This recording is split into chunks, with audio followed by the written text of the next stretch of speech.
সাংসদের মেয়ের নামে সোশ্যাল সাইটে কটূক্তি করার মামলা সিবিআই তদন্ত বাতিল করে সিট গঠনের নির্দেশ দেওয়া হলো। 3 আইপিএস এর নেতৃত্বে সিট গঠন করলো সুপ্রিম কোর্ট।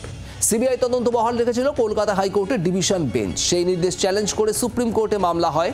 মামলা করে রাজ্যের কাছে 7 আইপিএস এর নাম চেয়ে পাঠিয়েছিল সুপ্রিম কোর্ট, যাদের মধ্যে 5 জন মহিলা আইপিএস হতে হবে। আর সেখান থেকেই এই সিট গঠন করা হলো 3 আইপিএস কে নিয়ে। আপনাদের আরও একবার জানাবো, সাংসদের মেয়ের নামে কটূক্তি মামলা, সেই মামলাতেই এবার সিট গঠন হলো। সিবিআই তদন্ত বাতিল করে সিট গঠন করলো শীর্ষ আদালত।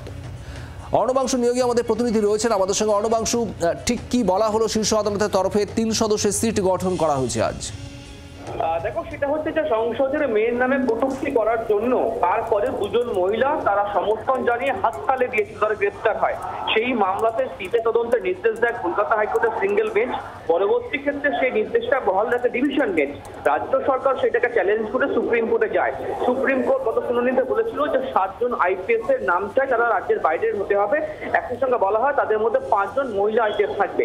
সেই তালিকা আজকে পেশ করা হয়েছে। তার মধ্যে 3 জন আইপিএস কে তারা বেছে নিয়েছে সুপ্রিম কোর্ট। 3 জন আইপিএস এর মধ্যে 2 জন আইপিএস মহিলা, তাদের যে গঠন করা হয়েছে সিট, সেই সিট কিন্তু ইনভেস্টিগেশন করবে। অর্থাৎ বলা যেতে পারে যে তদন্ত ফার্স্ট সিবিআইকে দেওয়া হয়েছিল সেটা কিন্তু বাতিল করে দিল সুপ্রিম কোর্ট। তার পরিবর্তে স্পেশাল ইনভেস্টিগেশন টিম তারা ইনভেস্টিগেট করবে।